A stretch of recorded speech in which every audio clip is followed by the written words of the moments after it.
Good morning, good afternoon, or evening.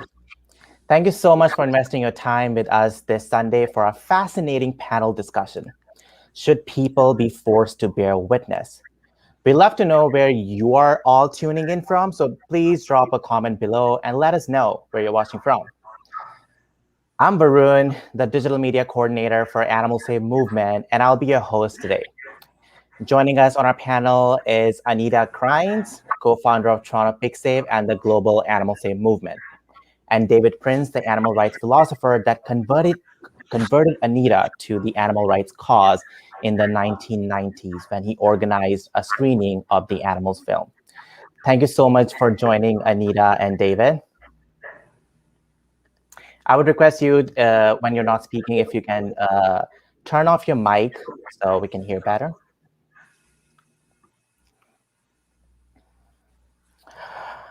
Before we dive into the panel discussion, we would love to know your thoughts. So please get involved in the discussion and drop your comments and questions below. What do you think? Should people be forced to bear witness?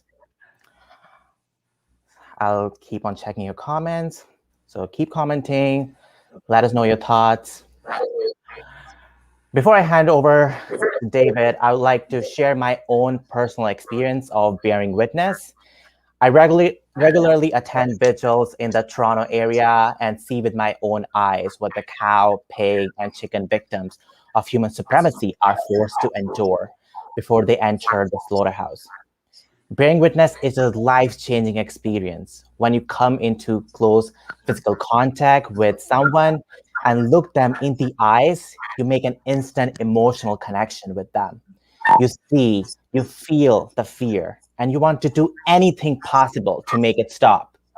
Suddenly, their suffering and pain becomes your responsibility to stop.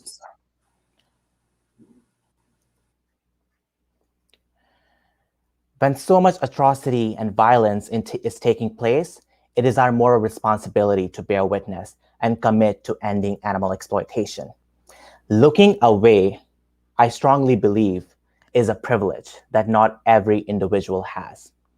Chickens, pigs, cows, goats, sheep, lambs, turkeys, and other victims of speciesism do not have that privilege. They do not have the privilege to look away when their brothers and sisters are hoisted upside down to have their throats slit. They do not have the privilege to turn away when they smell blood, fear, and death. They do not have the privilege to look away when they're forced to enter facilities where they're turned from someone's to some things. They do not have that privilege. The animal exploitation industry has spent decades building a system where other animals are unseen. They're unseen when they're born, they're unseen when they're enslaved, and they're unseen when they enter the slaughterhouse. What does not go unseen are the vicious lies that the animal agriculture industry spends billions of dollars spreading. Happy cows, chickens, and turkeys in advertisements, a gross attempt to whitewash the experiences of these victims who are commodified from the day they are born until the day they are brutally murdered. Is bearing witness a comfortable experience? Of course not. Confronting the truth about an ongoing injustice is never a comfortable experience. But it is not comfortable for other animals either. I would go as far as saying our discomfort in seeing the truth is nothing compared to being confined to a transport truck minutes away from your own murder. So I would like to quickly play this clip that I took at a Toronto Chicken Save Vigil, and it shows a chicken in her last minutes.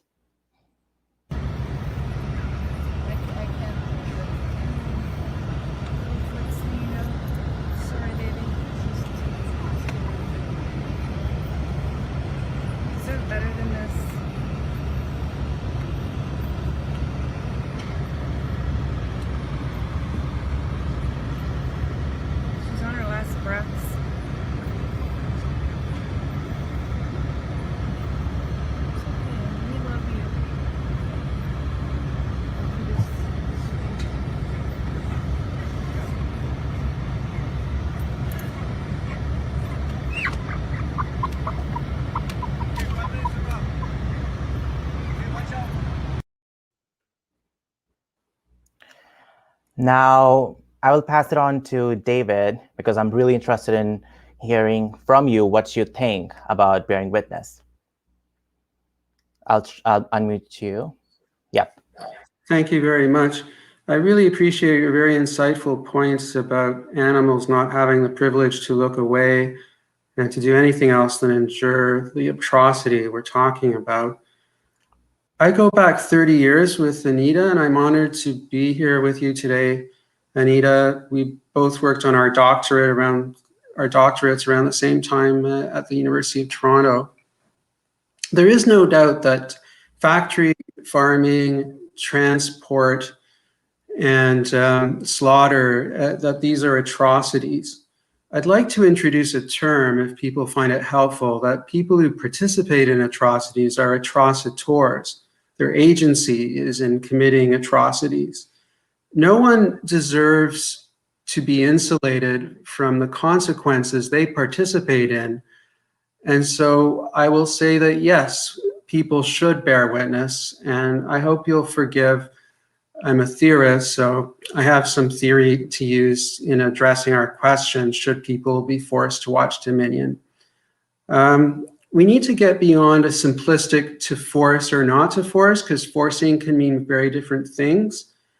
I'm going to use the idea of levels in this talk, but don't be intimidated. Excuse me. No one can keep all the levels in mind at the same time. It's impossible. All you need to do is to focus on one level at a time to understand it. Think of one level transitioning to another one at a time and aiming for a single level as an ideal. So why don't we start with shallow to deep levels of witnessing? So the first level is what I call the abyss, and there's no idea whatsoever. People have no clue. They don't know what's going on. Level 2 is merely flicker forsaking. They forsake the animals. They're not helping them, but they only have a glimpse of their suffering, just maybe the tiniest glimpse. Level 3 I call superficial forsaking, because now they have a sense of what's going on with the animals to some extent, but it's shallow. They may rely on stereotypes, and they can't witness animals from the animal's own perspective. At least they don't even try to do that imaginatively. It's shallow. These sorts of people often use insults and abuse at protesters as a psychological defense mechanism for their habits, their guilty habits. And then we have hypocritical forsaking, when people know, but they do not choose to act appropriately. And here's the level we want to aim for. It's forwaking, like woke culture, and not forsaking, not abandoning the animals, not giving up on them, not consigning them to human-created hell, which we saw very vividly in the visage of that chicken you showed in that amazingly effective video. Very upsetting, but very necessary for people not to be insulated from atrocities. So now we're going to talk about more levels. And again, just focus on one thing at a time. You have a pre-conscious mind, and if you understand one thing at a time, it's all in there, don't worry, or it can be there for you to refer to. You can write to me at david.prince.vegan@gmail.com, and I'll send you a copy of the longer paper, which is a lot longer. But now we get to levels of ethics, to think about eventually levels of activism. Level 1 of ethics is ethical nihilism. Anything goes, as in factory farming. There are no absolutes, no nothing. Level 2 I call prudent selfishness. And at this level, someone might cut down on meat eating because it's unhealthy. Level 3 I call legal egoism. And although it's still selfish, at least people agree to laws against hurting each other. Problem is, animals are not included in that, notoriously. And so we get to level 4, which is altruistic duty. This is rights. This is justice. This is equality. Because it's altruistic, it includes rights for animals as well. And Tom Regan, the philosopher, said that animals have a fundamental right to be respected.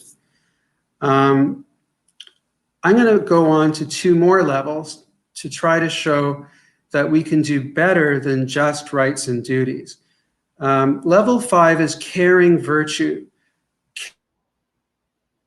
Care here, because if you don't care about the animals, about ideas for helping them, you're nowhere, ethical nowheresville, and you won't act to help others at all. So that's why caring is the core virtue. Any other virtues like courage, honesty, determination, if you don't care, you're not going to engage with any of those, let alone with the animals who need to be helped and so on, fellow activists who need to be helped. And finally, I have level 6 of best ends. And it sounds a little bit like utilitarianism, which can be used to rationalize vivisection, for example, but it's nothing like that. Utilitarianism claims the benefits from experiments outweigh the harms done to animals, and it's completely insensitive to individuals, unlike these levels. And you have to use the previous levels to filter out violations of rights and duties and acting in vicious ways towards animals or human beings, who are also animals, of course. So these levels of ethics are helpful and can carry us beyond what I call Cyclops syndrome. The Cyclops, of course, only have one eye, and they have too narrow a focus. And what I'm suggesting is all these moral ideas can be integrated in a model, and we can use everything and honor whatever contributions people make and urge them to do better. Ingrid Newkirk said, if you're a meat eater, go vegetarian. If you're a vegetarian, go vegan. Well, if you subscribe to altruistic duty, you can grow in the direction of caring virtue, and then grow. If you subscribe to caring virtue, you can go up from there to best ends. We can actually talk about numbers with best ends, but there's no room to talk about that today. I'll be talking about that in future work. So I favor animal holism, not just animal rights. Animal rights is great, and it's part of it, but there's more to ethics than just rights and duties. Duty, it just seems like work if people are stunted at the level of duty, if they have no empathy.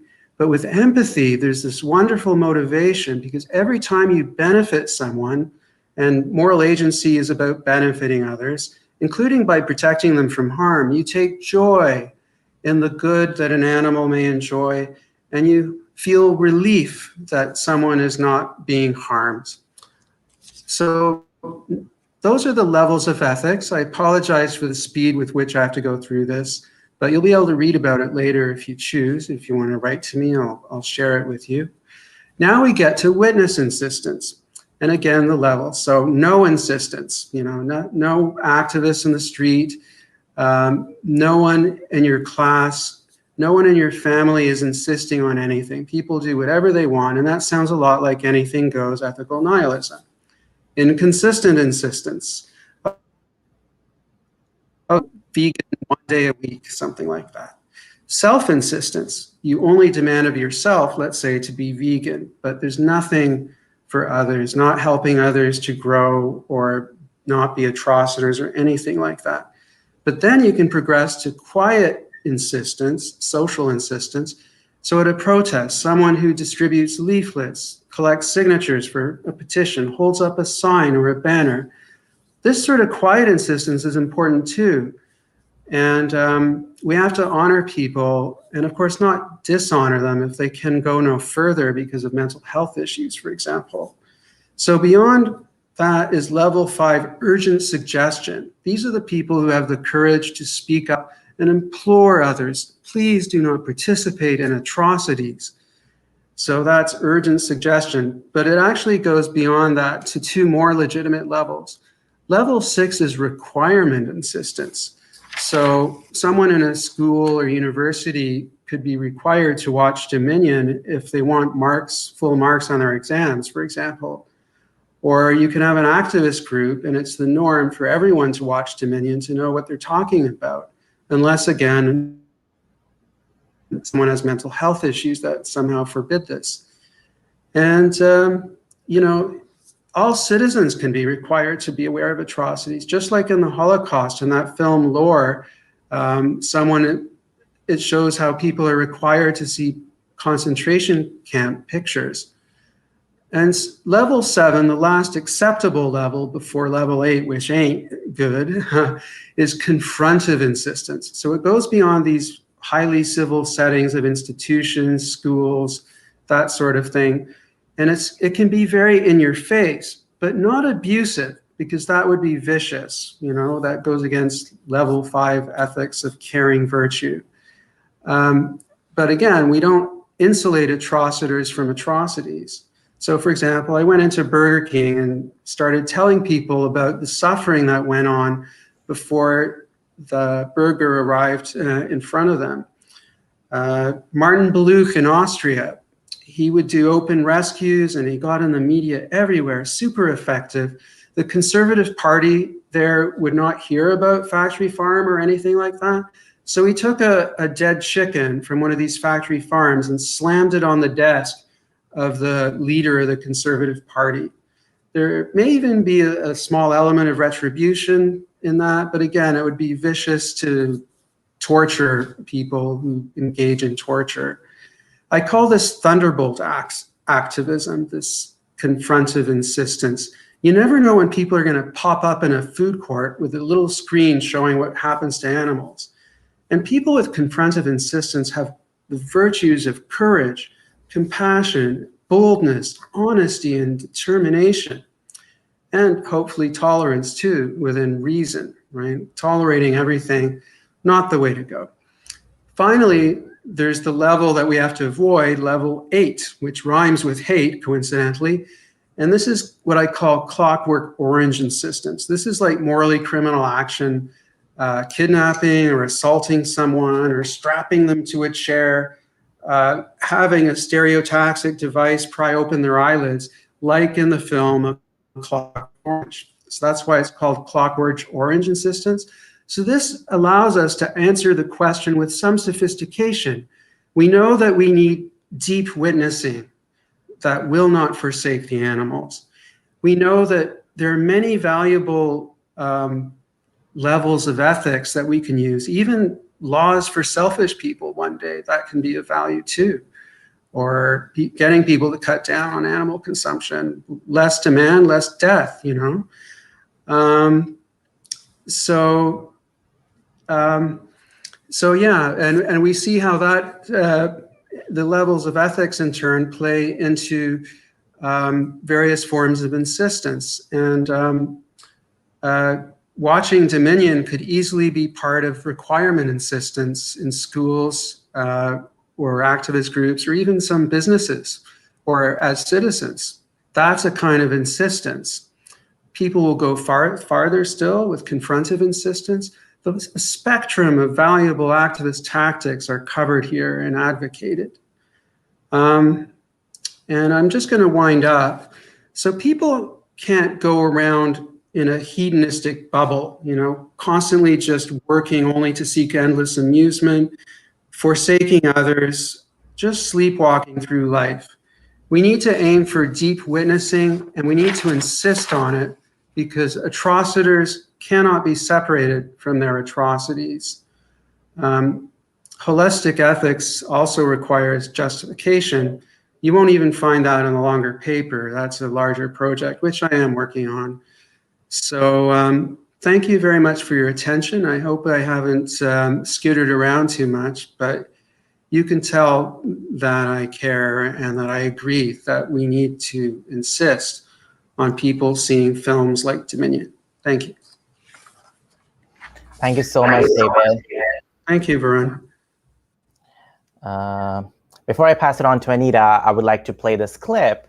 It shows Germans after the Holocaust were forced to bear witness to the concentration camps.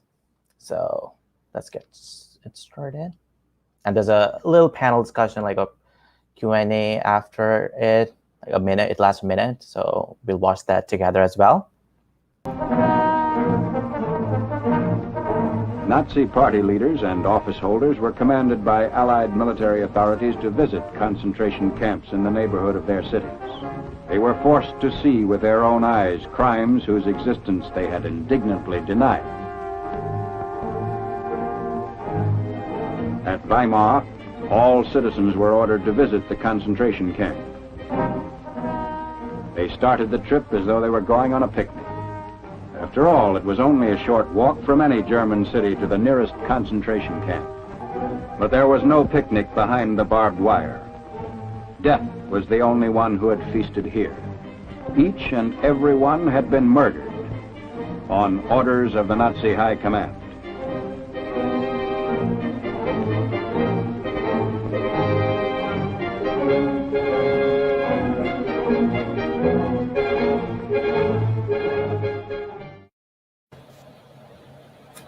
Susan, that's not easy footage to watch. It certainly couldn't have been an easy experience at the time. Why did your grandfather find it so important that average civilians be brought in to witness these atrocities?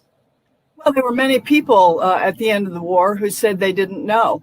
And Ike had very little patience for that. He felt that if they didn't know, they were closing their eyes to it. Or those who said they were only following orders did not cut mustard with General Eisenhower. He believed that that there was a responsibility in the orders that you accepted. I must say that the other rather interesting thing is he put out orders that townspeople should come in and give the Holocaust victims a dignified burial. And that must have been every bit as searing to the German population as actually having to go in and witness the camps. Later, a documentary film was put together and it was circulated around Germany, and the German population was compelled to watch it. We do have in our collection still photos and I believe also film footage that shows some of those burials happening. I can't help but think, looking at that clip that we just saw about the young children who were brought there. They are the only ones who would still be alive from that scene today, but clearly that's something that would have been seared into their memories. We have a viewer question, Susan. A woman named Sandy is asking, what do you think your grandfather would say to all of the deniers of the Holocaust now? Well, he would have, I think he'd have very little patience for it. And I think he would, depending on how widespread it was, I think he would, of course, he bore witness to it, so he would be able to validate its reality. It's a little hard to take him out of his era because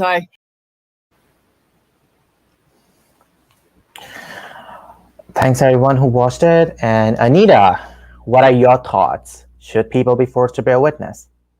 Okay, I just wanted to say that clip was taken from the U.S. Holocaust Memorial Museum. It was an interview with Susan Eisenhower. She's the granddaughter of the former president, Eisenhower.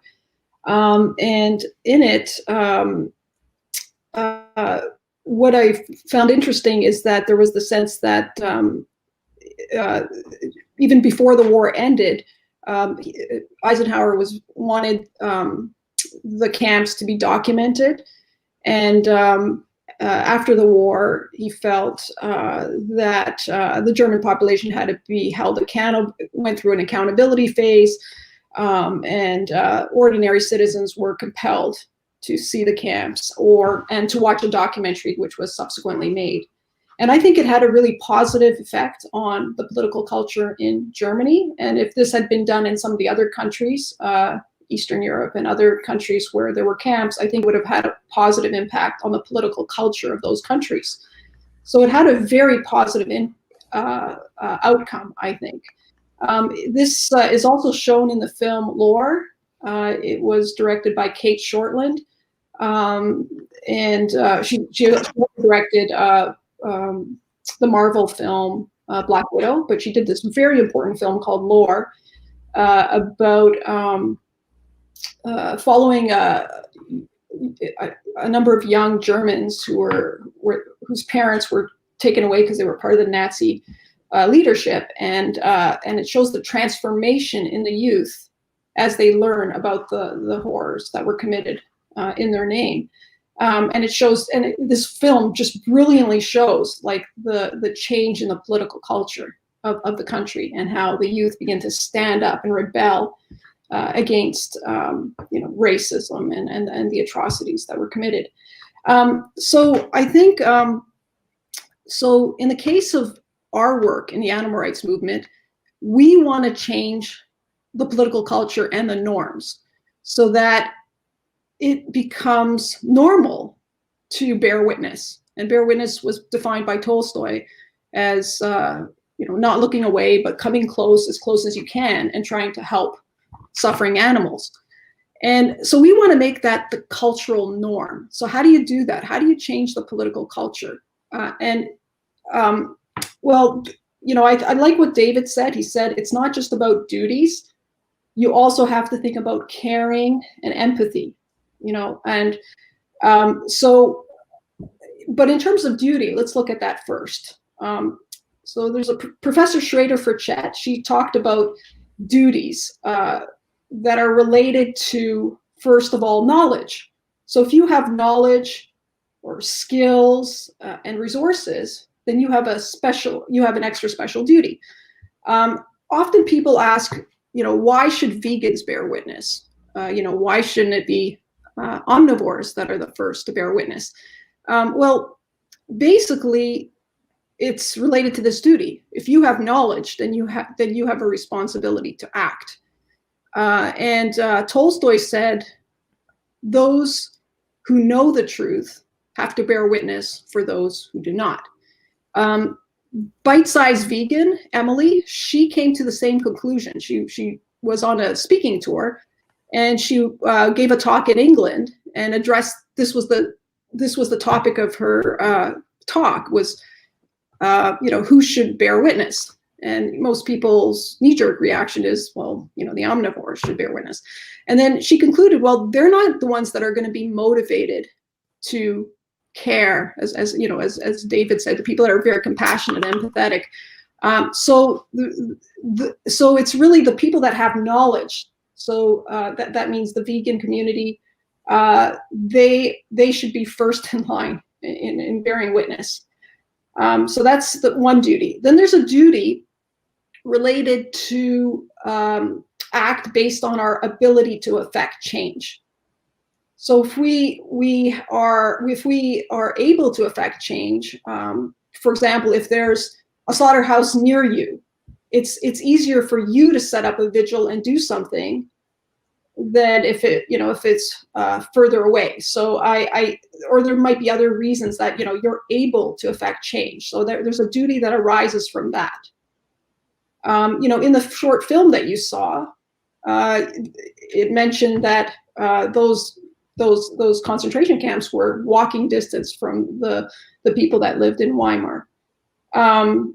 In my case, I was a few minutes away from a slaughterhouse.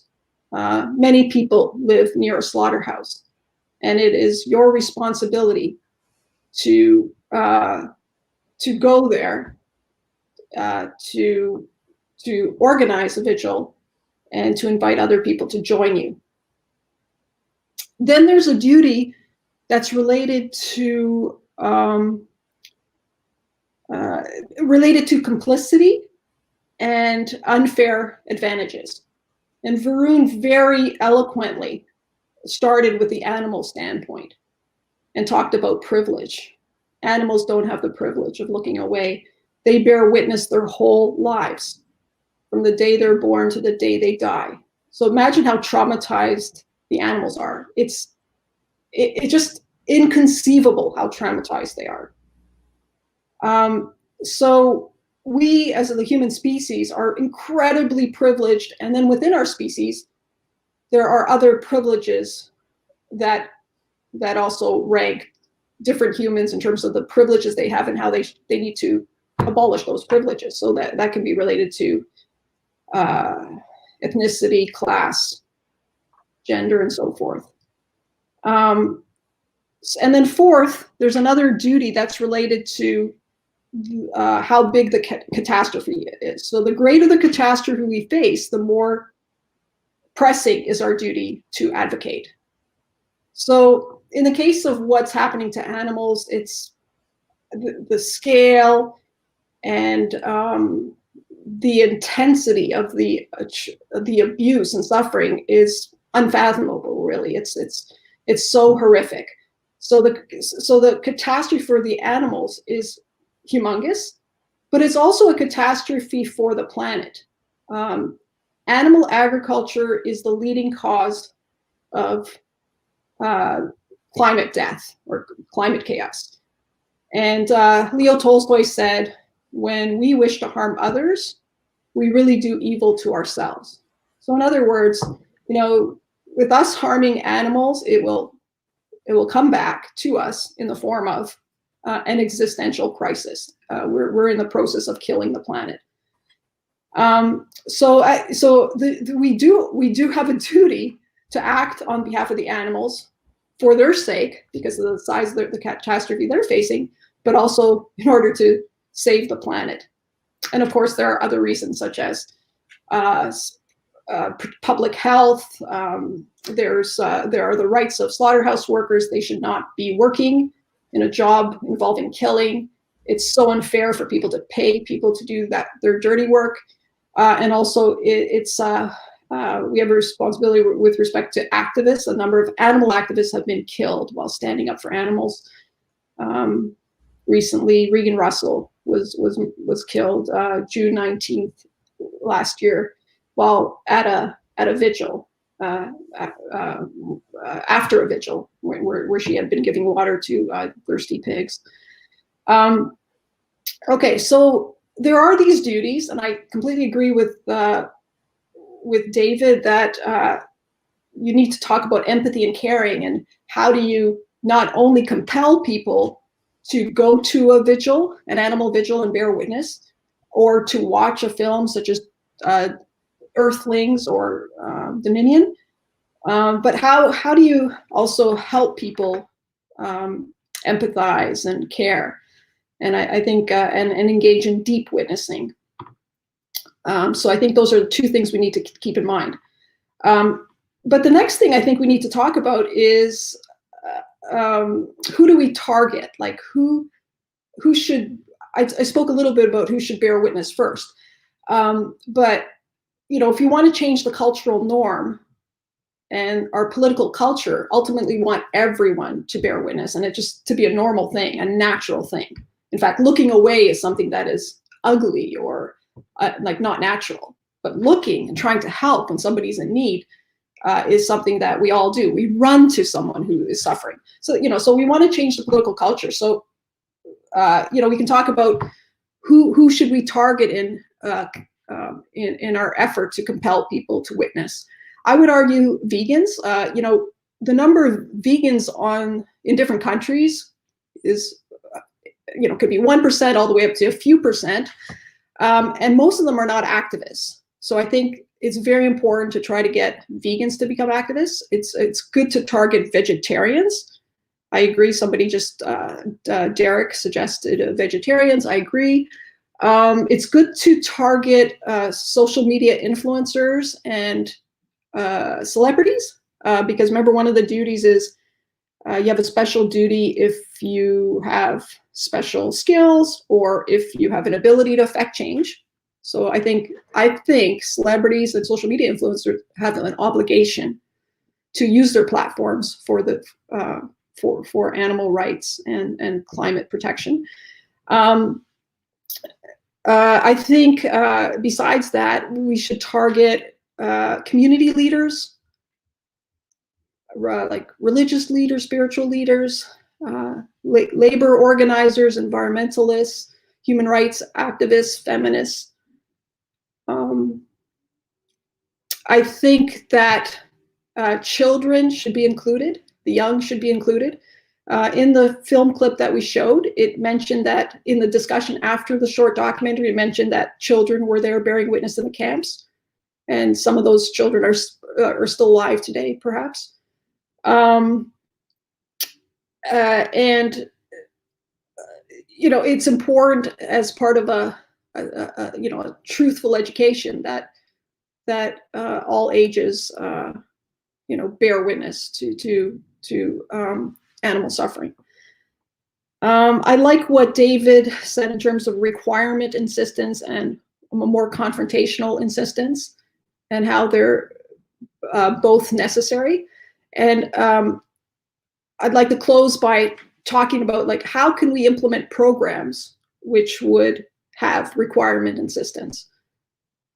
David mentioned, incorporating watching Dominion in schools, or having a field trip where students go to an animal vigil.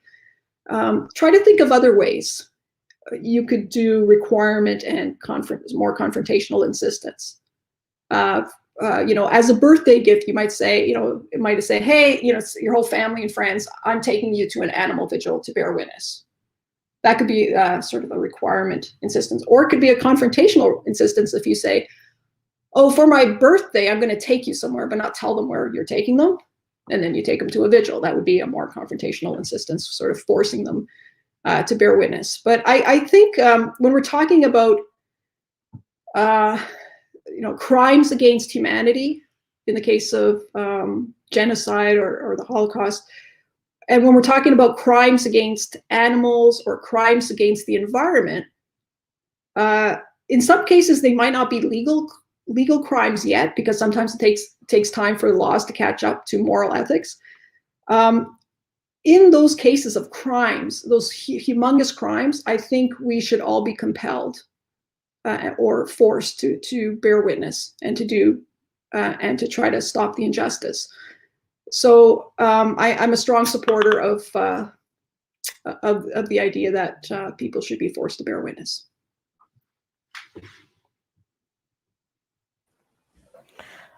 Thank you so much, Anita. So we'll take some questions now. We're already getting some. And if you're watching, feel free to post your questions, comments in the comments. In the comment section. We are reading all of them. There's this question from Adrian.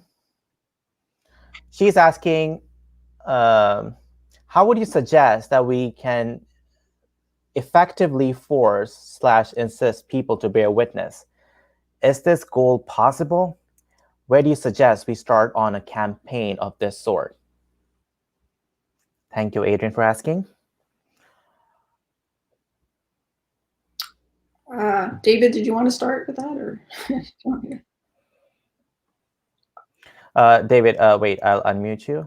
Yep. Okay. You can start now. Thanks, Varun. Thank you. And thanks, Adrian. It's an excellent question. The truth is, these things need to be thought out more, and there needs to be a lot of work of outreach. We talked about schools, people watching Dominion and being examined on the film for marks and that sort of thing, and that could be very powerful. But if it's just an idea, then it's not going to go anywhere.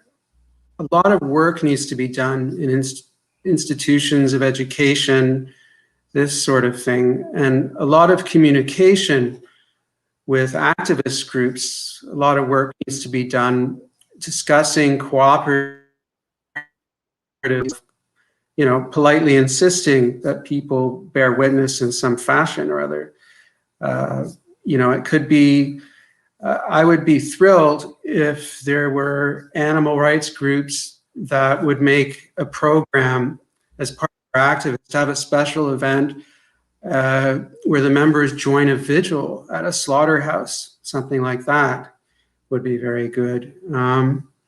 It's conceivable that you could have a business with a vegan leader who wants to educate people, like, let's say someone who runs a health food store and is very aware that many vegans and vegetarians come through their door, and there's a broader, serious thing to that, a backstory.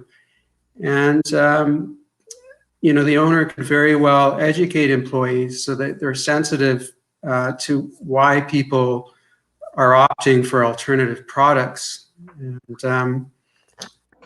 certainly a ways away from having nation states require the viewing of animal atrocities. But if we keep working on it, we can get there. Margaret Mead said something like, never think that a small group of committed individuals can change the world. It's the only thing that ever does. She said. She's an anthropologist. I hope that's of some help. We have such a ways to go, Adrienne, in working on this.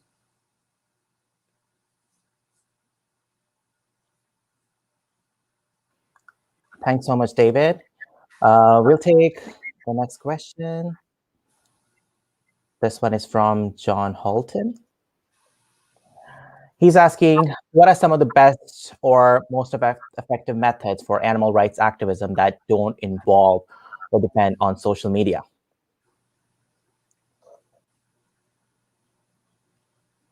Anita, would you like to tackle that?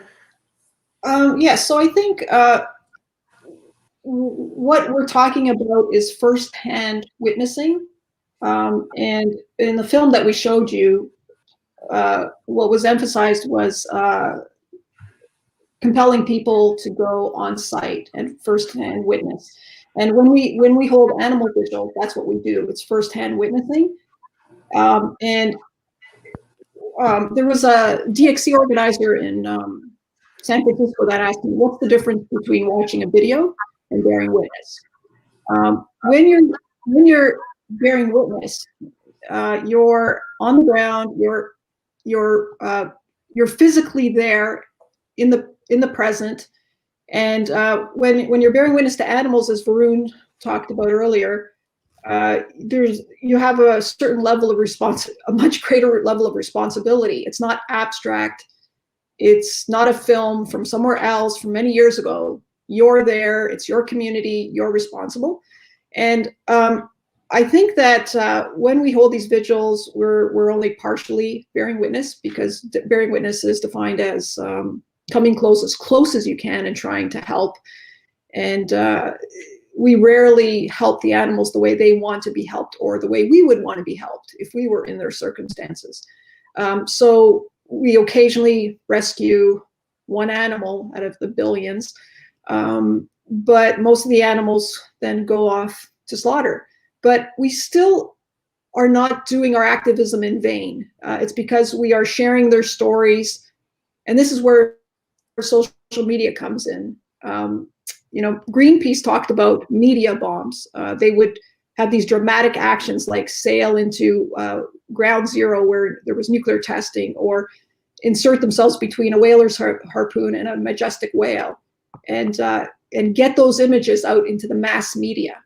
So the key thing is like being there on the ground and bearing witness, but then employing social media and mass media to get these stories out there.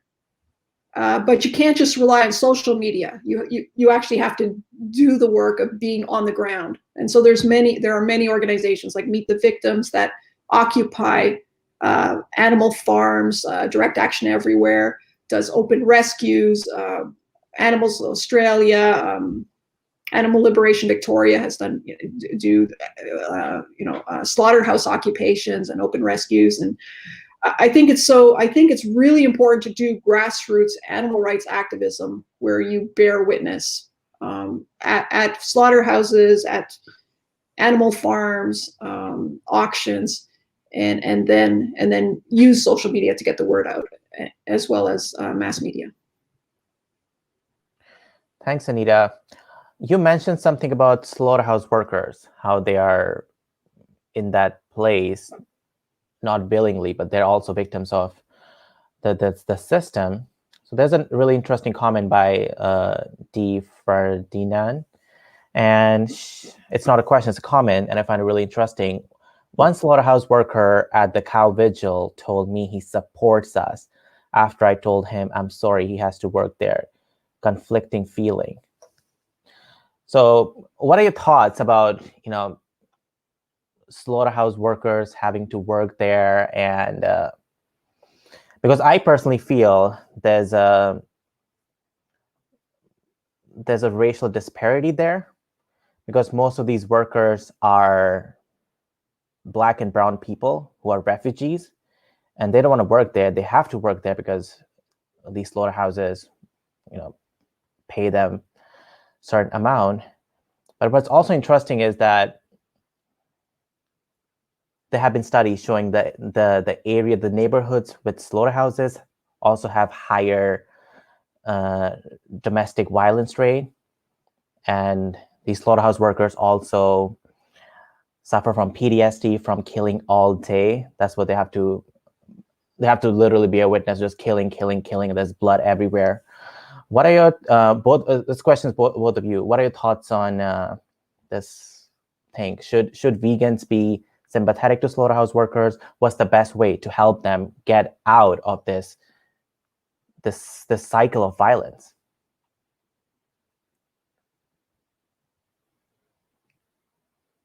David, I'll unmute. Yeah.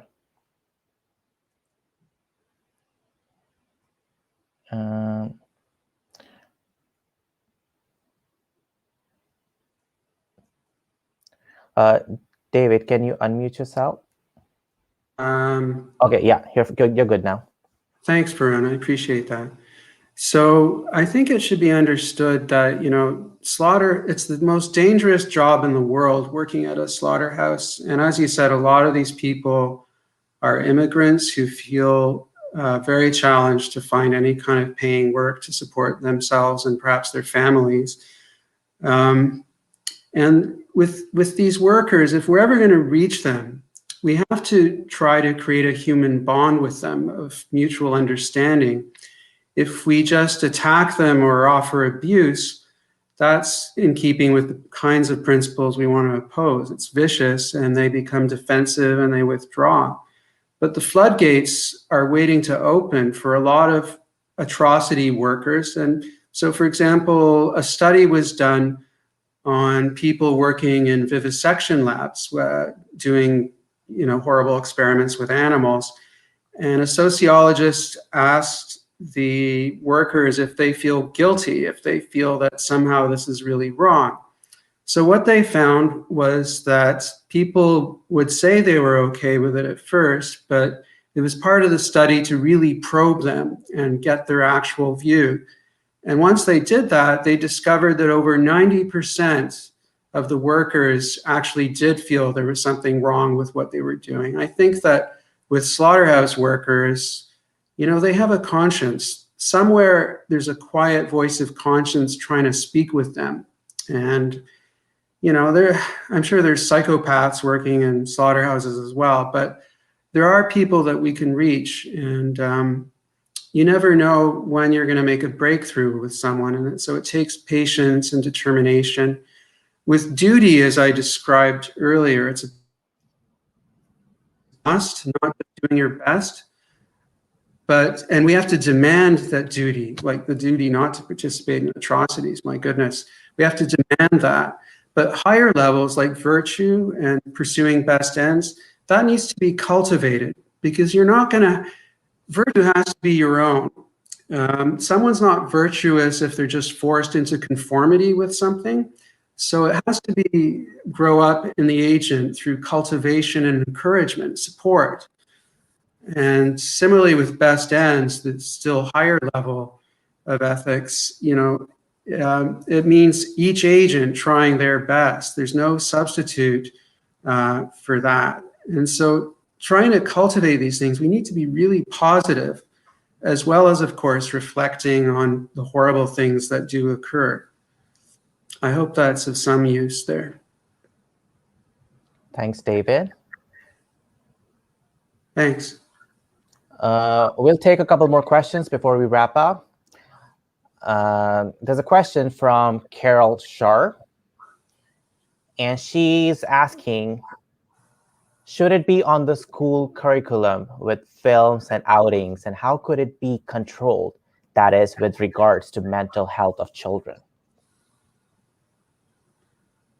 Well, I'm an educator. I have a teacher's certificate as well. I've taught 13 university courses, but I've been in JK courses too, all the way up through as a supply teacher.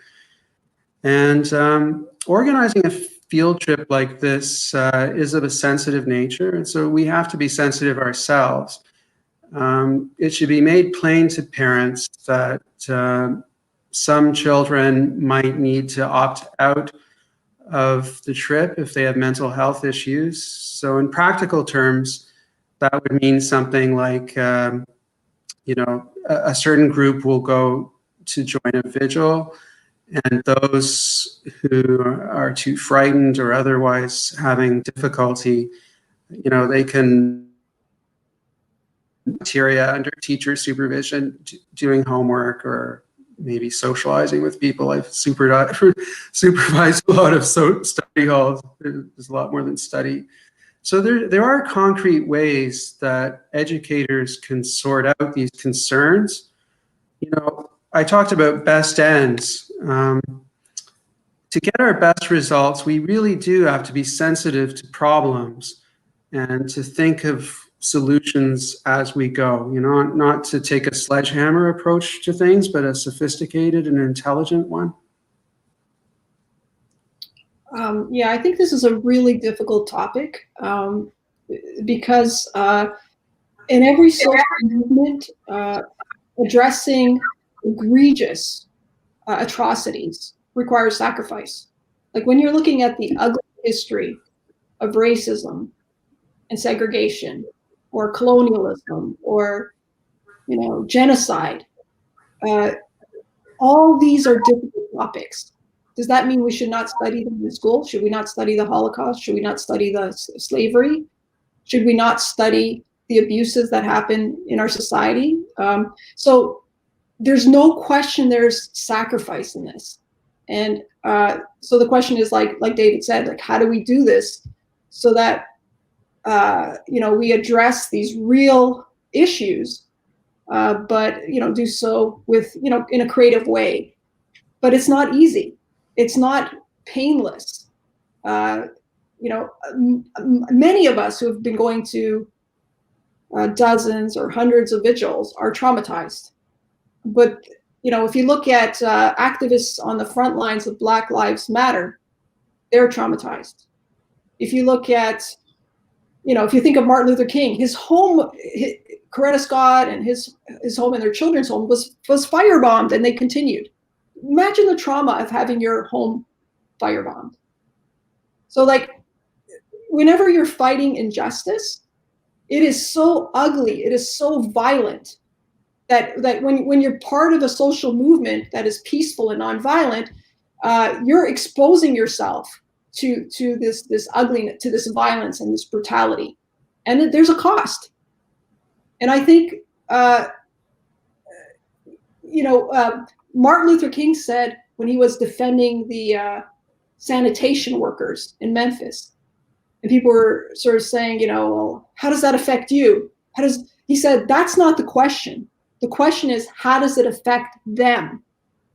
So our framing question shouldn't be so much about how does it affect us. The first question should be, how does it affect the victims, what we're doing? Then a second layer is, okay, let's talk a bit about us and how we can do it better. But the main question here is, how does it affect the victims? And what can we do to help the victims? Then let's talk a little bit about how we can do it better. And so I think that's a very important point, because that's when we talk about privilege, the animals, baby animals, do not have the privilege to look away. Baby animals. So before we start defending our humans, our human, privileges, I think we should first always keep the overriding question in mind. And that is, like, have an animal standpoint or have a victim standpoint, and then go from there. Absolutely. You raised a really good point about privilege, about human privilege. Because when we look at oppression, any oppression, it doesn't exist without privileges and marginalization. There's one group that benefits from privileges, and then there's the victimized group that is marginalized. In the same way, when we talk about animal oppression, we really need to consider our own human privileges and look at our species as a privileged species and other species as the oppressed. So thanks, Anita, for bringing that point. There's a comment from Megan. Thank you, Anita. Listening to you is always very grounding, puts things back into perspective and reminds us to keep fighting for animals. I'll take one last question from Jenny McQueen. She asks, I've always thought there's an untapped audience at packed vegan restaurants. Could we come up with a form letter for them? Who would like to answer that? I think that's a very creative idea. I think with COVID, we don't have the packed vegan restaurants right now, but hopefully that will happen in a few months. But I think you're absolutely right. How do we go to places where vegans congregate? It can even be online. And how do we approach them? I think if our number one target for forcing or compelling people to bear witness are vegans, this is a really important question. And I think, Jenny, that's a great target, vegan restaurants or vegan groups. And it's how we do it, because often when people have tried, they get kicked off because the vegan groups say, we don't want strident or confrontational insistence, or maybe not even requirement insistence on their pages. So it's a good question. How do we do that? And I think you're right. I think that's the vegan restaurants are a great target that hopefully will be open to us very soon once the lockdown's over. Thanks so much, Anita. David, do you have any comments regarding that before we wrap up?